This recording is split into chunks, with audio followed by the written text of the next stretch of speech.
Go. Welcome. Thank you all for joining us today. It's been a couple of months since we've actually done a community webinar, so I am thrilled to be back, thrilled to have you all here. Hi, Jen. How are you today? So good to see so many people on. Hi, Jamie, Margaret, so many people that I know here. It's so lovely to have you all here, and many people that are new. We're thrilled to have you all.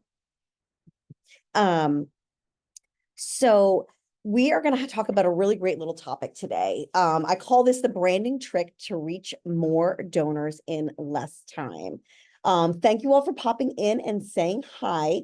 I always like to suggest that you take your little blue bubble on the bottom of your chat and change it to everyone, because I have a bunch of tricks and tips that I'm using to get your brand consistent and out there and into people's hands.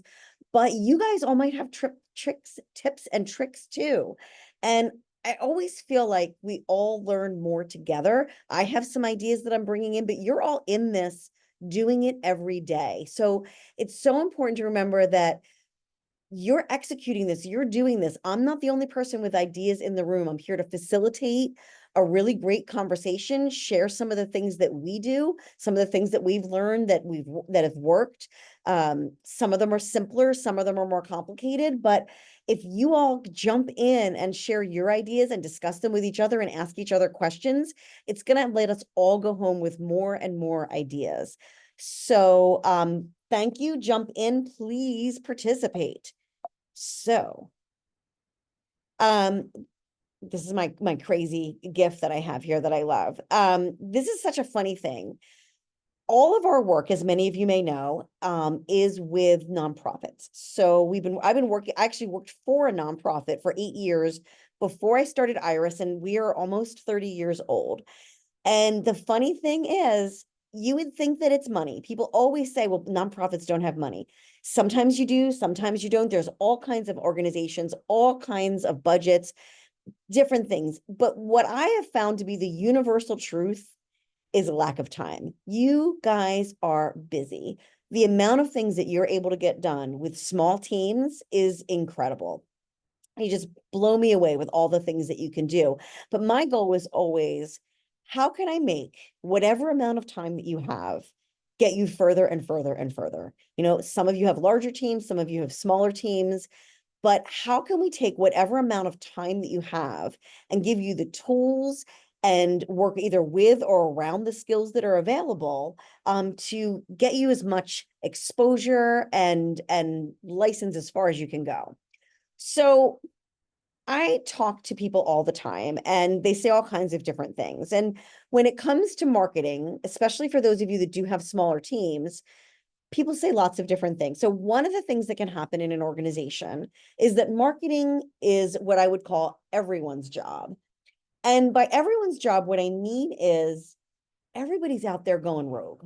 They're all just doing their own thing. There's no central control or management. There may be no guidelines. There's no central authority for like what things should look like, what you're allowed to do, what you can do, what you should do. It's just everyone's playing catch as catch can, because it's just everyone's trying to pick it up, right? Any of you guys in that situation where it's just hope for the best, let's let everybody get stuff done? Okay, so then the second thing that often happens is that marketing can become nobody's job. So that can mean that with the staff that's available, maybe there's no dedicated marketing staff. Maybe some of you are what I, as many of you may know, lovingly call slash marketers. Like you came in thinking that you were going to be in charge of a program and somebody asked you to post something on social media, and now you're like program director slash communications director. Right? Sometimes that happens where you get kind of saddled with the job. But a lot of times it's like volunteers creating materials, or your executive director's niece, or that high school student that needed some like extra credit or internship hours that said that they would be happy to do something for you for free. And it all sounds good in the beginning that you're getting some help. But then when you see what comes out of it, it just turns into, I like to call it brand diaspora. You get a little bit of everything. And then another thing that can happen is it turns into an impossible job. So maybe you are, or you have a marketing coordinator on your team. Maybe you have a small team of like a coordinator, a manager, and a director. I feel like no matter how many people you have, it's never enough, right? I'm sure you guys might feel like that too. And whatever you do, there's always more. Like when I started working a long time ago, really long time ago, my job when I started working at a nonprofit was technical illustrator. And then when I got a promotion, I became graphic designer. And then I got another promotion and I became the art director. And at no time were any of those jobs also in the marketing department. There was a whole nother department for that were the marketing people that decided things, right?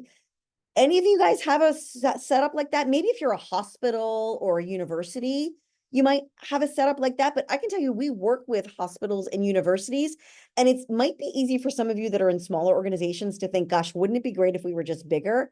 We did a project a year or two ago with Yale Law School, like Yale Law School, big, right? They had like 4 people in the department and 2 of them were out on FMLA, right?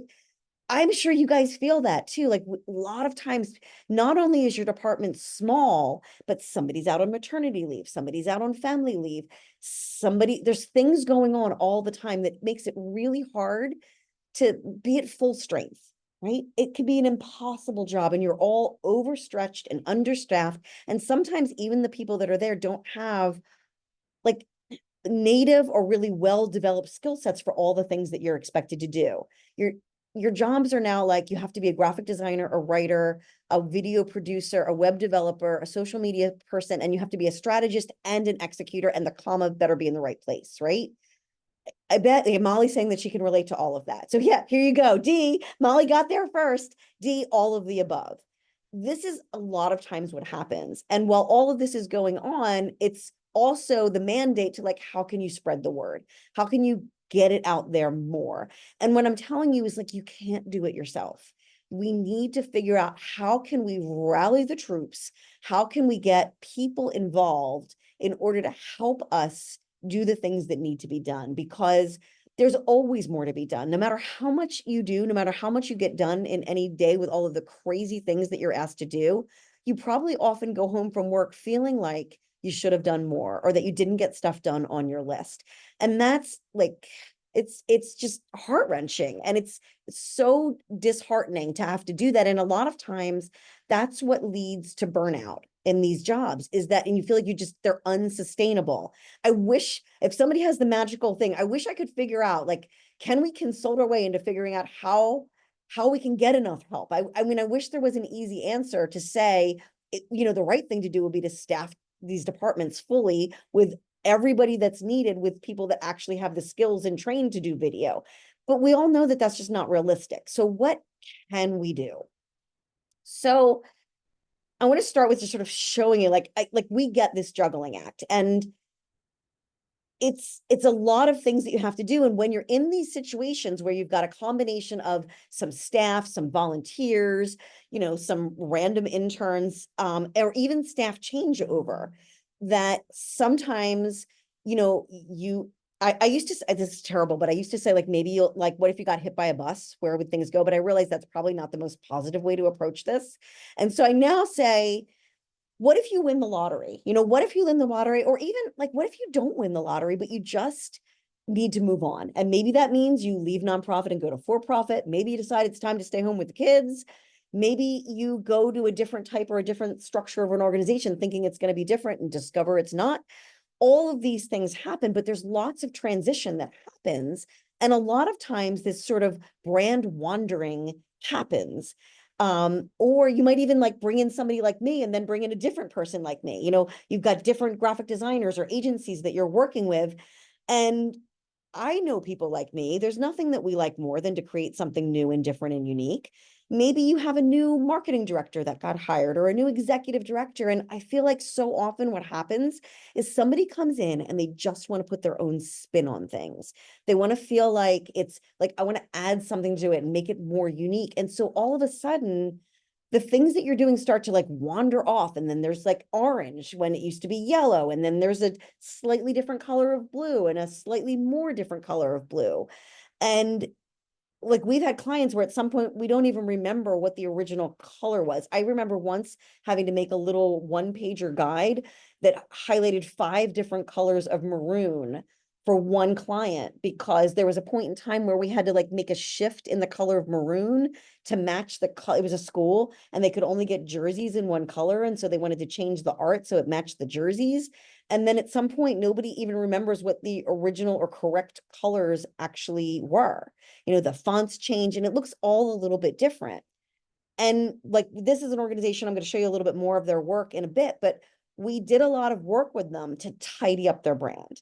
You know, this wasn't a rebranding. This was a program that we worked with, and we just wanted to get all of the ducks in a row, everything aligned, and give them a set of materials that were consistent and looked similar across the board.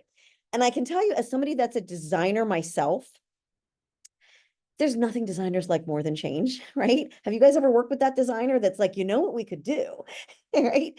And like people want to come in and make things different. And I used to be an in-house designer and we get really bored. Like we're using the same logo all the time. We're using the same graphics all the time. You are going to get bored with the way your stuff looks well before your audience connects with it. And when it comes to like these tricks to get donors paying attention, really noticing, connecting with your brand, it's that consistency. It's having strong colors, but like a strong story that's going through things so that there are elements of consistency with enough flexibility that you can have some change well within some guardrails, right? And so what I want to talk about today is how can you build a brand toolkit? Yes. Yes, Molly, yes, stick to a branding guide and don't get upset when I tell you to do so, if only, right? And so what I've learned is if our branding guide is too tight, like you're going to be standing in the back of a presentation and look at like a slide and just want to cry, right? Someone is going to go rogue at 11 o'clock at night and you're never going to see it. And the next thing you know, there's going to be rainbow transitions in that slide presentation, right? So like, how can we prevent that? And preventing it by being extremely tight, often we want that to work, but it doesn't always. And then going too loose means people are like, well, I don't know what I should do. You know, let me just pick something and do what I want. And everything just looks completely like somebody just had a seizure of creativity that morning and made something, and it doesn't add up to more than the sum of its parts, right? So by creating a brand toolkit, it's about how do you make decisions and package them up in a way that both your team and the other people that you could potentially have working on your behalf to spread your message can use without a huge hurdle. So this allows you to distribute workload to less skilled people, right? That could be people on your team. It could be people on other teams. There may be other people in your organization who would be willing to share, update, change, like work on things. Maybe we could get them to create their own flyers or their own postcards or their own social media posts, but with no guidance, they're not going to do the things you want them to do. So how could we get people either in your organization or outside your organization that don't have maybe your skill level to do a good job creating or distributing work, right? Key way to do it is use familiar tools. Yeah, exactly. Yeah, use familiar tools, use things that people are familiar with, that they recognize, that they know how to do. If you have 78-year-old volunteers and all your stuff is in InDesign, they're not going to be able to do anything for you, right? How can you get things into people's hands in a way that is accessible to them? Maybe not always, but it may mean in either investing in key assets from professionals. And that could mean professionals like an outside firm, like putting a little bit of time and having a professional firm create like your base set of stuff and then turn it back over to you. Or maybe it means you guys are the professionals. Have your team put professional stuff together, but then distribute it in a way that people that don't have your skills could work from it. And when you do all of this, it's also then how do you also then go in and support your supporters in sharing? Because one thing that many of us, including Jen Sayani, who's on here today, has learned is you can create a lot of stuff, but if they don't understand how to use it, it's all just going to sit there. And so we're going to start internal and then we're going to work our way out as we go today. So number one, and I think Molly mentioned it already, create a style guide. Now, we create pretty, polished, got all the details, all the bells and whistles style guides. You could create something that looks like that. You could hire somebody to create something like this, but it doesn't have to be. There have been times that we literally created a one pager. Just here's a one page because we need to document what these colors actually are. We need to document the fonts. We need to make sure we know out of all of these different potential logo files, which one of these is the primary logo? How can you just circle the wagons and get something documented down so that everybody is working from the same base? I would say this is a gift to your organization because you may move on and not be there anymore. And I feel like, you guys are all professionals. Like you want to work professionally, you want to be considered professionals. And so when you leave your organization, my belief is that you all want to leave it in better shape from a brand perspective than you got it, than what you were handed, right? And so creating something like this, Jennifer, we're going to talk about the brand identity folder in Canva. That's interesting. Sharing with people beyond your small marketing team is still a challenge. Good to know. This is great. Um, especially with the approval process. Yes, these can be really kind of challenging things about how to get people to look at things. I don't think Canva has a built-in approval checklist. Usually you need another tool for that, and it can be really challenging. So, but starting with this, getting it down to like documenting this, and then, okay, this is hideous. I get it. But it's been one of the most helpful things that we've started to create over the last few years. Do you guys have one logo file or do you have like a gazillion logo files? Even if you just have one logo, one main primary logo, chances are you have it in white, you have it in black, you have it in two color, one color. You might have a bunch of different versions of it. You might have a high resolution version. You might have a low resolution. Have any of you ever seen somebody else in your organization create something and put like the low resolution logo on something that was for print? And your heart just breaks, right? Or the one that I hate is when you're doing an invitation for something and somebody sends the place that you're sponsoring the JPEG logo, and then they put it on a colored background so that your logo has that big white box behind it, right? Now in Canva, there is a way in Canva and also even in PowerPoint, there are ways that you can remove that white box from behind your logo. But even though those are two pretty basic tools, being able to figure out how to do that, most people would never think that in PowerPoint, you can actually remove the white background off of a JPEG. You can, but like it takes some tutorials to do it. Your people aren't going to do it. So when you have your logos, get a spreadsheet and just write down what's the file, like what's the file name, what's the color, like what kind of a color path is it? And then we always add this, a little description, because if you move on and people have this spreadsheet, which of these files do I grab to do the thing I want to do? And that's such an important thing. So just document all of this stuff. It's really, really helpful. And I love that you guys are sharing great ideas with each other.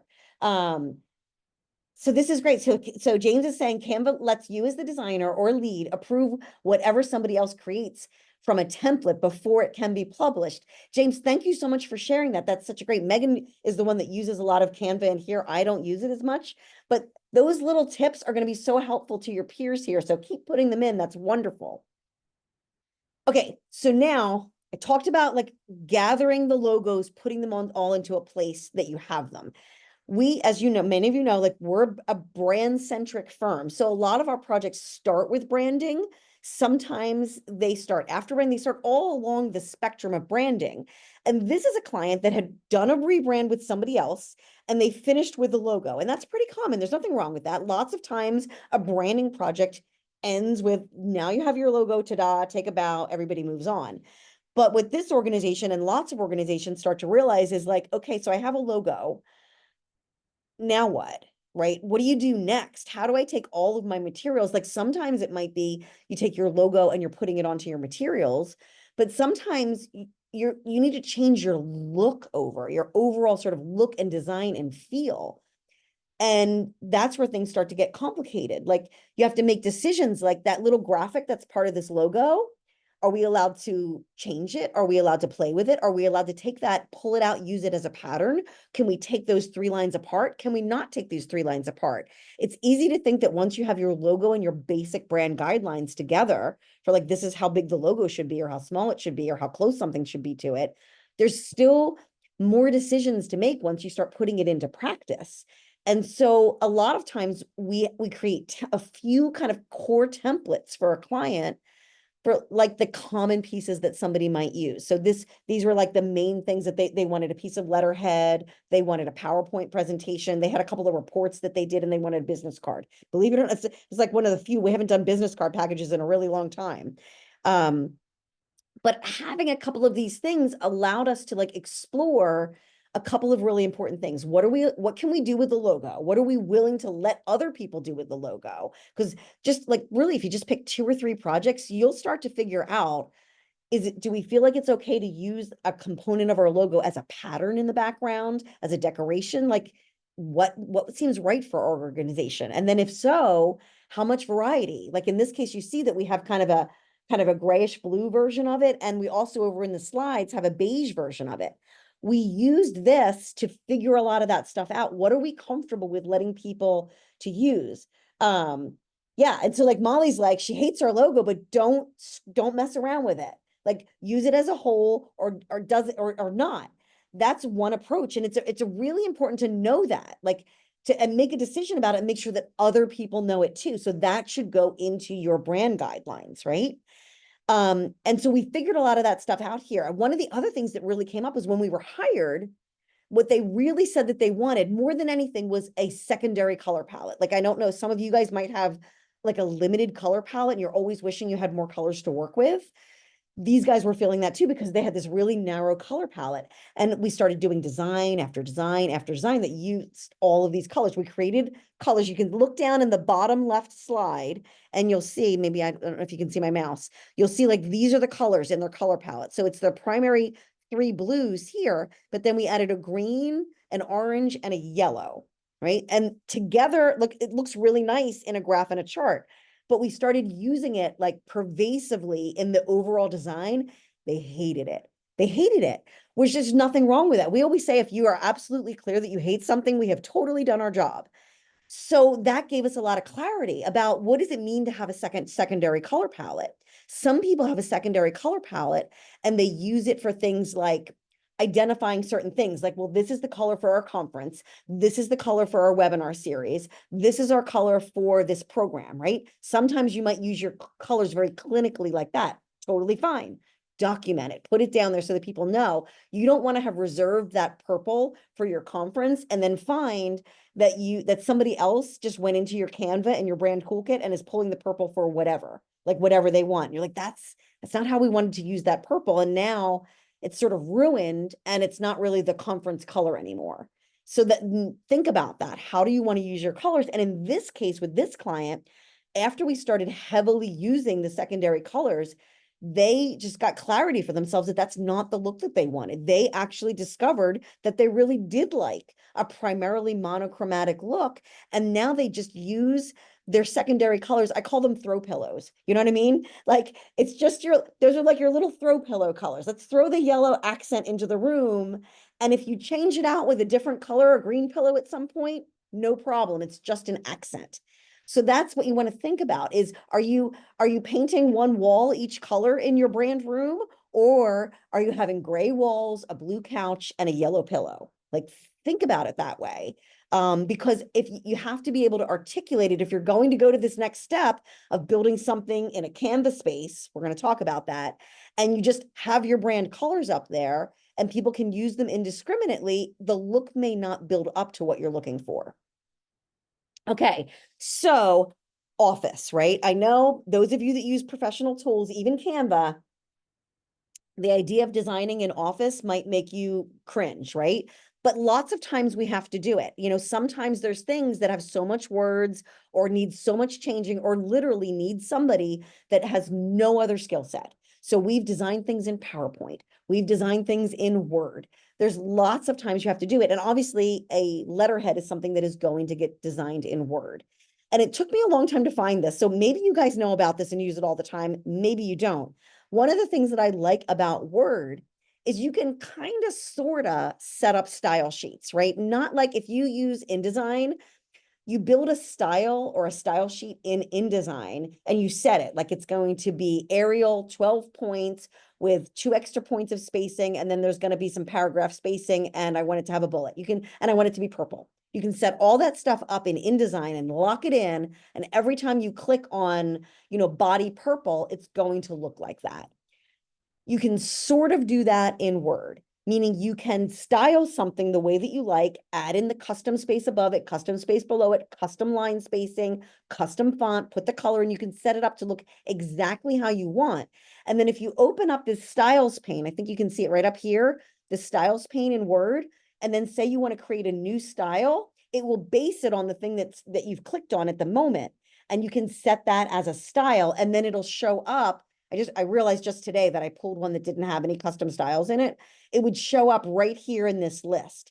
And so you would have your fonts. And so I'm used to typesetting. And so we'll call something H1 for like a head one, H2, H3, body copy, B list. Like those are our sort of standard names of things. H1, H2, H3, body copy, B list. And then you can spin off of that. Like we'll have like body copy, extra space, body copy, whatever, purple or blue, or you might have a B list and then a B list 2 for like a set in, like a sub list under a main list.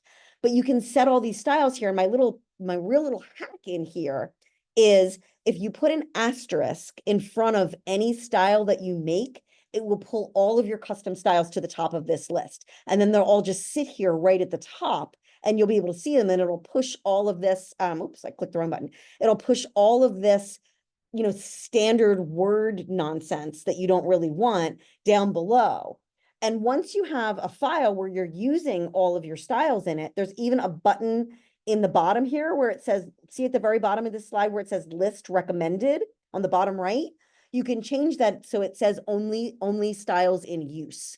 So then it will only show you in the list the styles that are your custom styles that you're using. And that's a way that we've been able to like push Word to act a little more customized, to end up looking a little bit more designed and like specific as opposed to just looking like a word processed document. The caveat I will give you is that in Word, things blow up. You don't have the ability to set type and then it holds it forever. So if you backspace over something, it might blow, it'll take all your formatting away. So you just have to really pay attention. You can always click over on the list and restyle it, but it doesn't hold it with the permanence that an InDesign does, if that makes sense. Okay, so going next step out. So that's all of that is a really great way to begin to build tools and templates for your team. So sort of level 1 to start getting your stuff branded and consistent out to your donors, you've got to start inside. You've got to start with your team and making sure that the people in-house are creating things that have the level of consistency that you want. You might be Molly and not want anybody to ever touch your logo, or you might want a broader set. You might want to give people more room. It's up to you what decisions you make, but your team, your staff, and like anybody else that's in your organization that might be touching stuff, you got to make sure that they have the tools, know where to find them, know what drive it's on. I suggest doing a little training and getting out there. Okay, another way that you can share content is by putting it on a microsite. So maybe you're an organization that maybe you want people to pick you up for PR. Maybe other people are writing stories about you. Lots of organizations might create a tab on their website that has it's like a public relations tab, and you might house your style guide there. You might house a copy of your logo for people to download there. So putting content up onto your website and letting people download things that are there that are final. When Giving Tuesday first came out, like the first couple of years of that, they would create sections on their website that had lots and lots of downloadable content. All those Giving Tuesday graphics in the early days were just sitting out there on their website, not behind a login wall or anything, just for people to grab them and download them. This is the project we actually did for Yale that went one step further to that, where we actually created a custom microsite. And this was for their reunion volunteers. We wanted them to have a place that they could go to get all their stuff. The staff was getting phone calls all the time and send me this and I don't have that. And how do I do this? And we thought, like, let's build them a little website that this did have a login and put all the stuff there. So basically housing it all in one space with a nice interface that they could navigate through and just click and download all of the things. It was basically like a little portal that gave them all the information that they have. So think about ways that you could gather things up and put it into one space. Now, building out an entire website to house stuff for reunion volunteers, I mean, that's a big way to solve that problem. I'm going to show you some smaller ways to solve that problem. So, and you guys have all been talking about this in the chat, which I love, which is Canva. So how many of you guys use Canva? And for those of you that are using it, have you played around with the brand portal, the brand toolkit features? Yes, yeah, thumbs up, awesome. So we are so thrilled that Canva added this. It's really, I think, making everyone's lives so much easier. And so this is going back to that very first example that I showed you of the oysters, with the oyster people. And so they were using Canva, but they hadn't yet put any of the stuff together because they hadn't really made those decisions, right? And it's funny, I was just talking to a client this morning who uses some Canva, and she said, when people ask us what our brand is, our answer is red, right? So and so then what happens is people go out and pick their own reds. People go out and do all these different things. And so what I love about this is that you can put it all in place and then make it available to the people that are using your Canva toolkit, that are using your Canva pieces from here. So we load it up. In this case, there's a bunch of different sections in it. There's logos, there's colors, there's fonts, like the basic things. So we uploaded the fonts, or I think there's both ones that you can pick that are already in Canva, and then you can see there's another button where you can upload your fonts. You can add new over here. So you can add in whatever you want for your fonts, right? Over here, you can put in all the versions of your logo. There's nothing I hate more than seeing like a color logo on top of a photo so that you can't read it. Having a white we call it a knockout, but a white version of your logo so that it looks good in like on top of a photo or on top of a color is really helpful. So that's really good. I also love over here in the colors, you can create separate color palettes. So what Megan did here, our art director, is that she put in the brand colors, the kind of core brand colors of that, which are very narrow. But then when we added the secondary color palette, we didn't just put it in as secondary colors. She put it in as a color palette specific for the program. So let's just say maybe you have a conference, maybe you have a program that you have decided this gets its own color palette, and maybe it's its permanent own color palette. Actually, in the middle of May, I'm doing a session on event design. So sometimes for an event, you say, we're going to use these colors from our color palette. That's the event's logos. Sometimes you change those colors every year. So you can go in and update it and refresh it so that everyone's working from the same playbook every year. So then that's the brand section of it. You can then also create a lot of materials. And so when we create things in Canva, we often will do it two different ways. We'll create static graphics and editable graphics is what we often will call them, because Canva is fun for some people. It's a nightmare for other people. It's like some people just love to get in there and noodle around and play with things and do their own stuff. But you're going to have some supporters that just want you to give them a thing. Like, what's the easiest thing that you can do? And so having finished graphics for things, maybe this happens to be a program, maybe it's an event, that you have that are ready to go, that you don't have to think about, that they don't have to think about. You have a couple of options. You can make it available to them so that they can go in and grab it and download it themselves. Or you can just treat this as an internal, like data asset management, like digital image management system, kind of like your own internal archive, so that you can have things in different project folders based on what you're doing, so that if you want to share something in a different way with somebody, that you can download it and get it out there to them.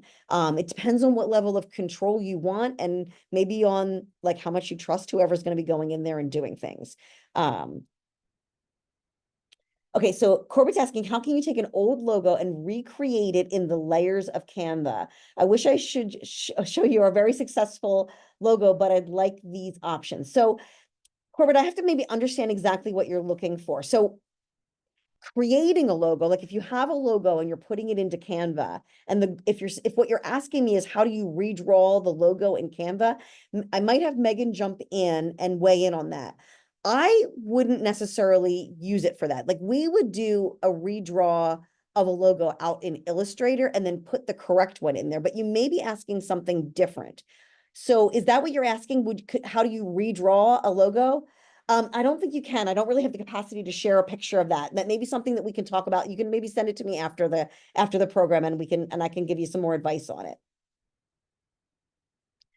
So then the third thing that is available in Canva, which I also really like, is basically we would call these putting up your elements. You know, your graphic elements. Remember in the Fair Labor project that I showed you, they had their logo and then they had graphics that they did, but there were some graphical pieces that made up what their graphic style looked like.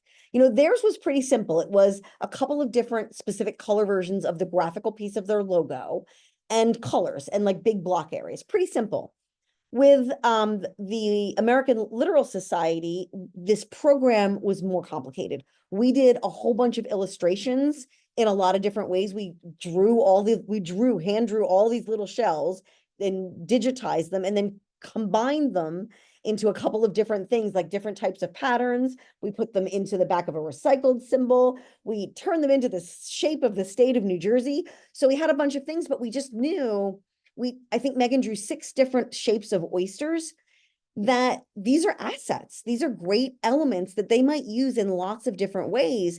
And so we wanted to give them to them. And Corbett, this may be even something that could be helpful to you is after something is drawn and designed and is exactly how you want it, putting it up here so that you can then use it. That's really what I think Canva is best at.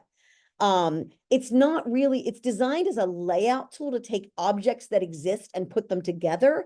It's not really at this point yet designed to create something from scratch. So we couldn't have created these oysters in here, but once they're done, putting them up can make it can really make life so much easier if you've created little graphics or pieces or elements. Maybe you have like a special arrow that you've done, or any of the little things that make your designs turn into your designs. Really helpful to be able to put these elements up into Canva. And then you have all of these different pieces that you and your team can work with, that your volunteers can work with if you're open to letting them play around within the rules.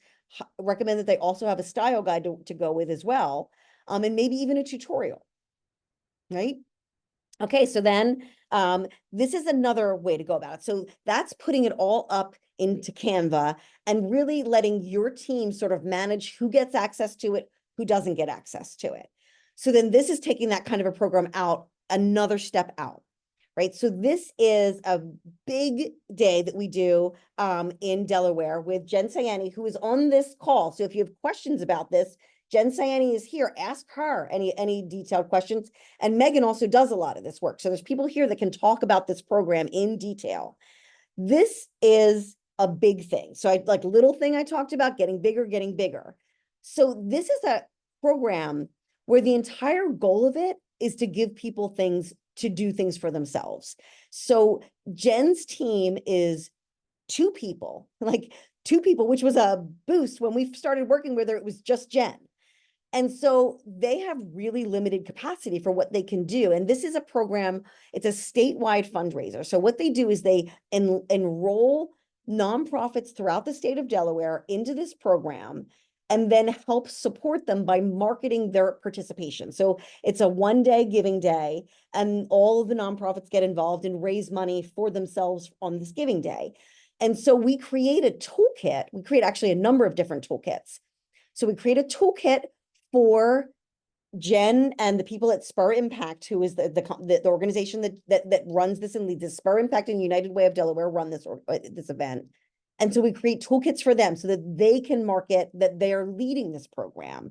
So we give them a whole bunch of stuff in Canva and lots of different places, all this stuff we give them. But we also create toolkits for the actual nonprofits so that they can grab things. And so one way we give it to them is in Canva if they want to go in and edit it. But a lot of these are small organizations. They just don't always have time, right? And so here it is. This is showing you. So this is all the different Canva things that are in here. I know I showed a bunch of different things. So we've got all of these different graphics, lots of different options. We have announcements. We have covers for social media. We have email graphics. It's not just social. We even this year added flyers and a table tent and posters. There are all kinds of things, everything from print to email to things they can put up on the web to social, anything that people could want. And we have both things that they can grab and download, but this is the slide of the editable things. So you can see everywhere that it says copy about here, or live text will go here. That's basically giving the nonprofit a background that lets them come in and customize it here. We used to just send them JPEGs so that they could put them into their own program. But the year that we started this, we added this in to make it just a little easier for them to go in and just edit without having to think of things from scratch. But some people do want to do that. Some people want to go into Scratch and do their own things, and they just want to download their images. So in addition to giving them a toolkit in Canva, we also put everything up in Google Docs for free, like simple for free. So as you can see over here on the left, we just have folders in Google Drive. Now I said Google Docs, but I meant Google Drive. So Google Drive folders with a bunch of photos, images in them, just downloadable JPEGs. And these are not, I mean, some of them have blank areas, but they're not live editable things. All they pretty much are JPEGs that can be imported in. So say somebody might want to use InDesign for it. They might want to use something like that. Yes.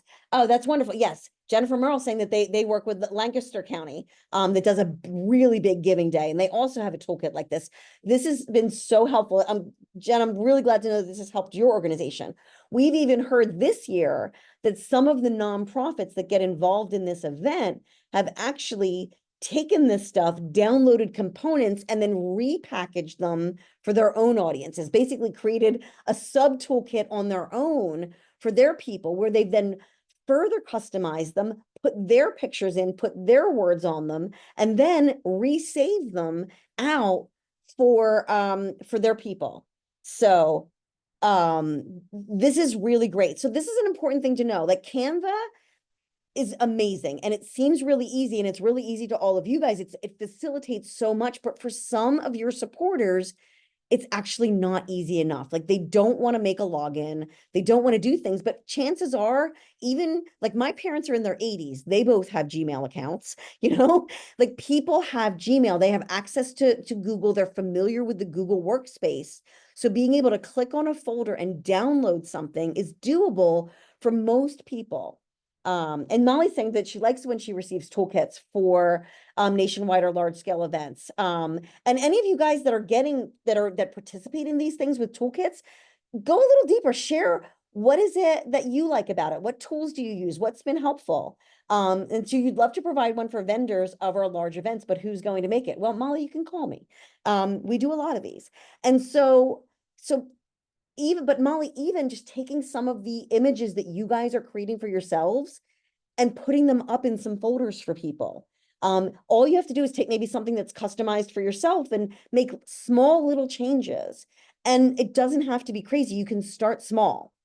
So this is actually a little video that we created. So Spur Impact is this amazing website that has this huge funding interface system that runs the back end of this giving day. And so it's one of the things that's cool about is it captures all of the participants' social media posts, so we can really kind of see what everyone's doing. Now, the green and the blue areas is coming from the interface of the system. So that's not part of the graphics, right? So look at the brightly colored things. One of the things about this event is it has this really crazy bright color scheme. And what we're working with is a national brand. So this is United Way's Nationals program. It's called Do More 24. And the program that we do is Do More 24 Delaware. And so we have to do those things. We've got a bridge honoring and respecting the national brand, possibly for legal reasons, but also there's a benefit to that. It shows that we're part of this big United Way ecosystem, but we want to make it special and customized to Delaware. We don't want people to feel like they're participating in Do More 24. We want them to know that this is a Delaware specific thing. So let's see, I'm going to make this go. So you can see some people followed what we did. Some people did their own thing. Some people customized. Some people grabbed the logo because they wanted to do their own thing. They just used the logo. So we have all the different versions of the logos on it. Some people use those editable graphics and put their own text on it. Some people added pictures, but like this is just a fraction over the 24 hours of stuff that people were able to do because they had a grab and go toolkit. They were able to promote their involvement in this program exponentially, even people that came up with their own wacky colors, and they do all kinds of wild things with it. So this is that perfect example of how do you create that balance between control and flexibility? How do you give people enough room so that they can flex when they want to? If there's somebody that wants to go in and fool around and customize things and make it on their own, and where do you tighten things up and keep things rigid? What we've found is that giving people some things that they can plug and play and use without changing anything works for some people, and some people use some of them. Then there's the editable ones where people go in and put their own pictures in and customize. And then some people just grab the logo and do their own thing. And for this program, we've decided that's perfect. We want them to customize it for them. We want their supporters to feel like it's their event. So sometimes what your range between tight and wide is based on what are you trying to do here. So this is actually last year's event. I didn't get the newest slide in, but because we give this toolkit and put it out into supporters' hands, the impressions, the reach, Jen, maybe you can even put in, like, we got so many more this year. I think this year, Avery, the social media support person at Spur Impact said that our combined impressions were now up over 4.5 million. It's grown exponentially. The more we get these toolkits, more we get these pieces into people's hands. And we've also added in some training sessions to show them how to use them. It's just spreading and spreading and spreading. And it's giving people their own sense of agency to work with things and create things that feel like them. But we're not just like leaving them to the wolves to like figure it all out on their own.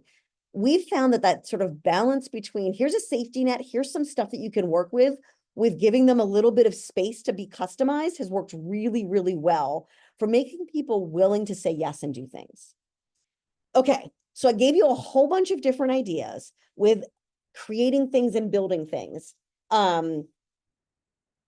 All of that is great. It's amazing. I would say shoot for it. Try it when you can.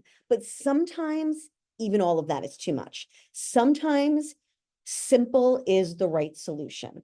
And so I do a lot of speaking presentations like this, and I speak at conferences. I do lots of things. And so I'm often the recipient of the toolkit as well. It's interesting.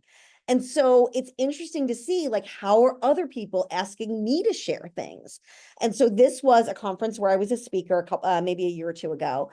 And I got this email and it highlighted in yellow the things that they wanted me to pay attention to and gave me, look at this, a little video to like explain things. They just literally linked the video right here and then showed me where to go to grab, like, there's the Canva folder. Here's Square graphics, here's story graphics, here's social media copy. They gave me everything. So they created a comprehensive toolkit, not unlike the one that I showed you, and then sent me an email that like laser pointed me to the stuff they wanted me to pay attention to. Now, I am a marketer.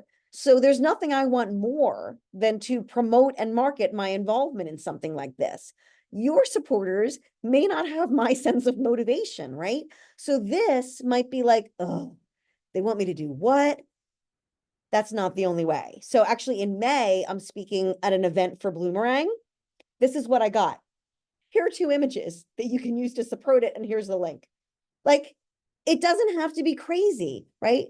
The only thing that I have to say though is both of these images that they sent me are square. And I spend most of my social media time on LinkedIn, where I think a rectangle works better. I think a horizontal rectangle works better. And I also promoted that we were getting involved in this event. I actually put the graphic on the bottom of a LinkedIn newsletter that I wanted, and a square image is huge. It like takes up 3/4 of the space. So I wish that I had gotten one square and one horizontal. So that would be like my only tip. But this worked. I grabbed it. I posted it right away. Nice and simple, right? Still may not be simple enough for your people, right? So even simpler is emailing them an image and saying, please, please, please share this. Like this may be the kind of thing that you do with like your board members. You know, who has board members that just don't do the things you want them to do? You know, you're going to sign up for the board, but you won't even share our posts. Come on, people. It happens. So like, how can we make it easy for your supporters, for your board members to share things? Sometimes the easiest thing to do is just go to a post that you've already created and copy the link. Like copy the link, send them that, you know? So go in, get them in there, take the things that are already live. So this is in Instagram, you would go up into that right corner to the three dots. When you click on the three dots, you get this little pop-up that's going to give you the copy link button, right? In Facebook, right? It's a little different. Same thing, you go onto the post and you click the three. No, I'm circling, I circled the wrong thing here. I'm gonna have to fix this. It's not the three dots here. See where it says March 27th at 4 a.m.? This is what I did wrong. When I did it the first time, I clicked on the three dots and it did not get me what I wanted. So you want to click on the date in a Facebook post. Click on the date, and when you click on it, it will pop that post up into its own separate image, and then you have to manually copy the link out of there. So Facebook works differently than Instagram. Important to note. In X, see down here on the bottom right corner of the post, there's the little, that's a share icon. That's what that icon means, is share. So you click on that share icon, you can send it to, maybe you could send it to somebody via direct message if there's somebody that's active on the platform that you're on, but you might want to copy that link. Maybe you send them one email that say, here's a link to a post in X, a post in Instagram, a post in Facebook, a post in LinkedIn. Please pick whatever platform you're active on, grab that link and share it. Easy peasy, right? Over in LinkedIn, simple three dots takes you to a copy link to post. My arrows are in funny spaces at the moment, but you get the idea. And then last, tag and respond, right? I didn't really always pay much attention to this, but I'm starting to see that this is one of the greatest ways to get people to share things for you really, really easy. This is all of these screens, right? This is one post, right? I just did an in-person presentation. I was the speaker at an event, right? This is the post that they wrote after the event. So think about after the event too. Look at how long the post is. It's the entire first screen image, and then half of that second image, and then they put in a picture, and then they have a whole bunch more pictures, right? And then that's when the engagement starts happening. But look over here in the first two images. Look at how many links are in that post. All of their sponsors, all their supporters, all these different people. And at the end, the very last thing before the hashtags, they made a list of just people. So the first person, Bernard Desjardins, is actually the CEO of the chamber. And then Chris is one of their employees, and I don't know who these other people are. I think Sheila is also one of their employees. And so they're different people that they wanted to see this post so that they would share on their behalf. So they tagged some of their staff, probably a couple of volunteers, maybe a board member is in here. These are things that really work. I just posted a couple months ago a survey I wanted people to fill out, and I posted it on LinkedIn. I made a whole list of people that I put at the end of that survey post of people that I really wanted to fill out the survey, and I didn't say anything. I just made a list of their names, tag, tag, tag, tag, tag. And I can tell you, most of those people went in and filled out my survey for me. But they were people I knew. They weren't just random people that I was like hoping and picking. They were people that I knew and knew me, that if I could just raise my post into their attention and they would see it, they would post something. And so all of these tags, all of this stuff, it's not even just going to make the people that you're tagging see it. If they comment, if they do anything, if they even click like, their community is going to see stuff. So just even if you can't get people to do anything for you, if you tag them and they click a like button, it's going to help spread and get your stuff more exposed to people. And when you're controlling the images and the story and the content, it's going to keep things on brand. can business accounts tag individuals? I think they must, like, so this is, yes, so, oh, no, I don't think that they can. Business accounts can't, but so you can see the Mainline Chamber reposted this, but this actual post is from a person, so she is the coordinator of this event, so she posted from her personal account, which does make this challenging a little bit, in here. You have to have somebody that's willing to use their personal account, on that behalf. So that is what I have for you today. I want to scroll back here and just take a moment to say, was this helpful? If there's one thing that you learned, is there anything new that you got out of this that you're going to try? I always love to know if you heard anything that you're like, I'm going to try this one thing. That is always helpful. Yeah, so most people don't like mixing their personal with business. It's always tricky. And it's one of the things that I think is one of the biggest failings in social is that there's things that they don't let you do in your business account. But if you start posting from your business, like I do it, but I own the company, I'm going to have to die for it to be somebody else other than me here.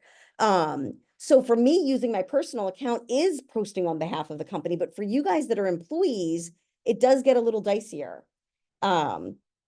So awesome. Oh, Molly, I'd love to see, yes. So try to add assets to our brand stuff on Canva. That's fantastic. And definitely try sending your board members direct links. I love that. Those are great ideas. Anybody else? What are you trying? What did you learn? What's one thing you're going to do? Oh, Haley, I like the design of the secondary colors for different aspects, such as events and conferences and programs. That can be really helpful. And just make sure when you do it, if you put it up into your Canva, you just let people know this is for this, that is for that, and also put it into your brand guidelines. So if you start saying these are specific, just make sure that you share that with everybody. I love that. Are there any questions in here that I missed? Any further questions that anybody has that I can answer for you?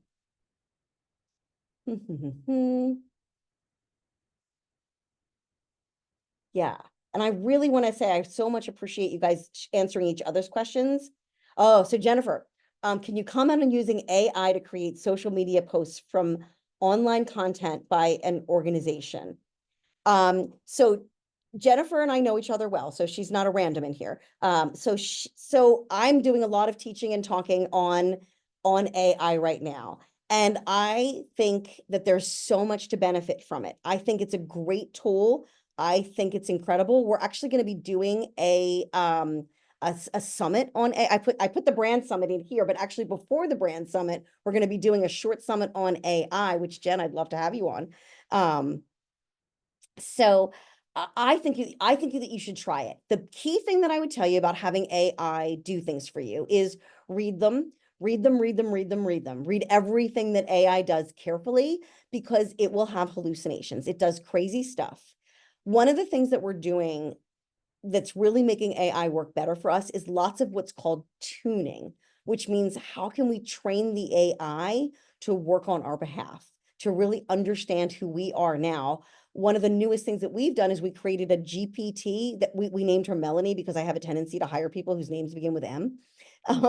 So we created our own GPT and we fed her all of our LinkedIn articles, all of our social media posts. We fed her a lot of our stuff and trained her on who we are and who we want her to talk to. We're a branding company. So we put up our personas, we put up our core messaging, we put up our audience messaging. We send it to our website to go out and look. And if you can get the AI to really understand who you are, what your tone is, what your style is, and then put up content, it can be really helpful. My favorite way to do that is to write long form content. So maybe you've written an email, like maybe you're having an event and you've written a long form email. Maybe you did it on your own. Maybe you had AI help you with it.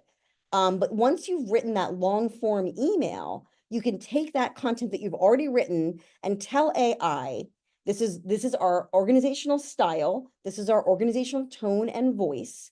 This is the overall content of our event. Take this long form thing and break it apart and write me 15 different social media posts from it. That's how AI can be, that's one of the ways AI can be really, really helpful in taking things that you already have kind of approved and helping you turn it into like different variations of it. It's a great way to start if you're not if you're newer at using AI. Jen, hopefully that answered your question well. If not, we can always talk offline. And then how many you can share with Canva? How many people you can share with in Canva? Megan, oh, good. Thank you, Megan. I'm like, oh, thank God Megan can answer that. Yeah. So you can have a team of up to 100 in Canva. So, hopefully you guys aren't getting too close to that yet. And then Corbett's asking, are you concerned at all from folks who don't want to think about their branding? I'm not trying to be a jerk, but so I'm not sure I totally understand your question specifically, but I mean, you have to understand, I'm coming from the perspective that I believe that branding is the key to connecting your mission to your marketing. Like that is my mantra. You will hear me say it a million times. You have your mission, you have your strategic plan on one side of your organization. You have your marketing happening on the other side of your organization. So often what we see is those two things getting disconnected from each other, and you get so busy and so caught up executing because you've got to get donations, you've got to get people to come to your event. We're doing. It starts to wander off and be its own thing. And all of a sudden, 3 years go by. And when you go back to look at that strategic plan, you didn't really meet those goals. You have to keep your marketing, your execution aligned with what you're trying to achieve as an organization. And so it's not, I mean, we talked today a lot about the look, the feel, the getting that message out, getting everything kind of out there to people, but it's also about, are you getting the right message out? Are we all trying to reach the same sort of people? I believe that brand is deeper than just the graphic design, and that it's about making sure that you are attracting the right people to your organization who want exactly what you're designed to do. And so thinking about brand that way, as opposed to just, did everybody use the right color purple, it's a continuum. We started here because this is the start. You're not going to be able to get a random volunteer to really deeply internalize your tone of voice, step one. If we can just start with making sure they use the right logo and the right colors and don't break your brand, like that, I think that would get people really far. And as you can see from the project that we did with Do More, I mean, that is organizations that are from very large down to very tiny. And just building that sense of consistency and repetition visually can get you so far to start. Worry about the deeper stuff later. Was that helpful? Hopefully, Corbett, I answered your questions. I really do feel that, it's helpful, but not everybody needs to know about brand and care about brand as much as I do to actually execute against brand. If you're sending them a link and saying, post this image, you don't have to worry about whether they believe what you believe, right? Just ask them to do what you want them to do. Sometimes that can help, but this stuff is a good step into it. I often will say, if any of you have children, how often do they do what you want them to do, right? Sometimes you got to break it down into a little step and say, please do this one thing right now. And hopefully today you got a couple of ideas of some one things that you could begin to ask people that will get you one step further in getting them to say, yes, I'm willing to actually participate and take action, as opposed to just being mentally engaged with the organization. You want them to be actively engaged. So I hope this was helpful. I just want to leave you with, in May, we're going to be, I think it's going to be in May, we're going to be doing a little summit, a half-day summit on AI. And in September, we're doing a really big conference. We're doing a full-day virtual conference on brand. We're super, super excited about it. We have early bird tickets that are out now. Megan, I don't remember the date that the early bird is going to end. I think it might be ending at the end of April.